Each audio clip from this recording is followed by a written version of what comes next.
अब नीतीश कुमार ने मोदी को लेकर दे दिया इतना बड़ा बयान, देश की सियासत में आ गया तूफान। नीतीश ने एक झटके में फेर दिया राहुल, अखिलेश और पूरे इंडिया गठबंधन के सपनों पर पानी। अब नीतीश सियासत में लिखेंगे एक नई कहानी, पूरा विपक्ष मांगता रह जाएगा पानी। जी, 14 दिसंबर को केंद्रीय गृह मंत्री और भारतीय जनता पार्टी के सबसे ताकतवर दूसरे नंबर के नेता अमित शाह के एक बयान ने बिहार में राष्ट्रीय जनतांत्रिक गठबंधन यानी कि एनडीए की राजनीति को हिला दिया। उसके बाद मुख्यमंत्री और जनता दल यूनाइटेड के अध्यक्ष नीतीश कुमार ने ऐसी चुप्पी साधी कि दिल्ली से लेकर पटना तक सहयोगी दलों को पसीना आ गया। भाजपा नेता एक के बाद एक बयान देने लगे और साफ शब्दों में बताने लगे कि विधानसभा चुनाव 2025 नीतीश के नेतृत्व में लड़ेंगे और आगे उनके नेतृत्व में ही सरकार बनेगी। तब जाकर नीतीश ने सीतामढ़ी में गुरुवार को चुप्पी तोड़ी और दोहराया कि 2 बार गलती हो गई, लेकिन अब इधर उधर नहीं जाएंगे और साथ में रहकर राज्य और देश का विकास करेंगे। प्रगति यात्रा पर नीतीश 23 दिसंबर से निकले हुए हैं, लेकिन पिछले 4 दिनों में उनका इस मसले पर यह पहला बयान है। 25 दिसंबर को पूर्व प्रधानमंत्री अटल बिहारी वाजपेयी की जयंती पर संपन्न कार्यक्रम के बाद भी वो मीडिया को दूर से नमस्ते करके निकल गए थे।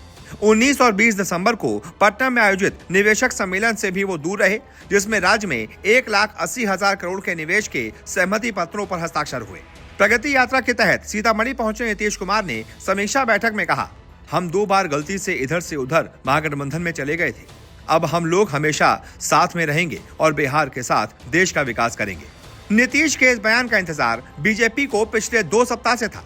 अमित शाह ने दिल्ली में एक समाचार चैनल के कार्यक्रम में एकनाथ शिंदे का उदाहरण देकर बिहार चुनाव में नेतृत्व को लेकर सवाल किया था, जिस पर भाजपा के सबसे सफल अध्यक्ष रहे अमित शाह ने कहा था कि इस तरह के कार्यक्रम में ऐसे फैसले नहीं होते, सब लोग साथ बैठकर तय करेंगे और जब तय करेंगे तो आप लोग को बताएंगे। इसका राजनीतिक मतलब ये निकाला गया था कि 2025 के चुनाव में नीतीश के नेतृत्व को लेकर भाजपा ने अपना मन अभी अंतिम रूप से नहीं बनाया है। अमित शाह के बयान के अगले ही दिन बिहार बीजेपी अध्यक्ष और नीतीश सरकार में मंत्री दिलीप जायसवाल ने नीतीश के नेतृत्व में ही चुनाव लड़ने को लेकर स्पष्ट बयान दिया था, लेकिन कुछ दिन में वो ये कहने लगे कि वो छोटे नेता हैं, इन बातों का फैसला आलाकमान करता है। नीतीश सरकार में उप मुख्यमंत्री सम्राट चौधरी, विजय कुमार सिन्हा समेत कई नेता उसके बाद नीतीश के नेतृत्व में चुनाव लड़ने की बात दोहराते रहे, लेकिन नीतीश ने चुप्पी साधे रखी थी और ये कहना बिल्कुल ही बंद कर दिया था कि अब इधर उधर नहीं जाएंगे। जेडीयू ने तेवर कड़े किए और सोशल मीडिया पर पोस्टर डालकर कहा कि बिहार की बात हो तो नाम सिर्फ नीतीश कुमार का हो।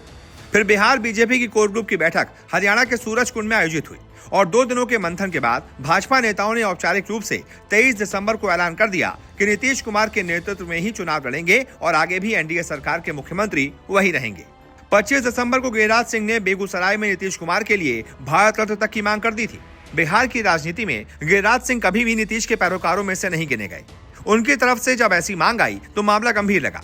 गिरिराज सूरजकुंड में कह चुके थे कि नीतीश ही एनडीए के नेता हैं और आगे भी रहेंगे।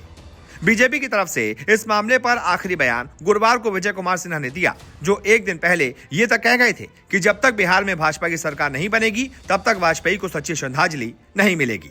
आपको बता दें, बिहार में अगले साल के अंत में विधानसभा चुनाव होने हैं। 2020 में एनडीए को जीत मिली थी और नीतीश के नेतृत्व में सरकार का गठन हुआ था। 2022 को अगस्त में नीतीश महागठबंधन में चले गए और आरजेडी के साथ सरकार बना ली। इस दौरान उन्होंने विपक्षी दलों को एकजुट किया और इंडिया गठबंधन की नींव रखी। जनवरी 2024 में नीतीश वापस एनडीए में लौट गए और इसके बाद से नीतीश कई बार सार्वजनिक मंचों से कह चुके हैं कि वो अब कहीं नहीं जाने वाले।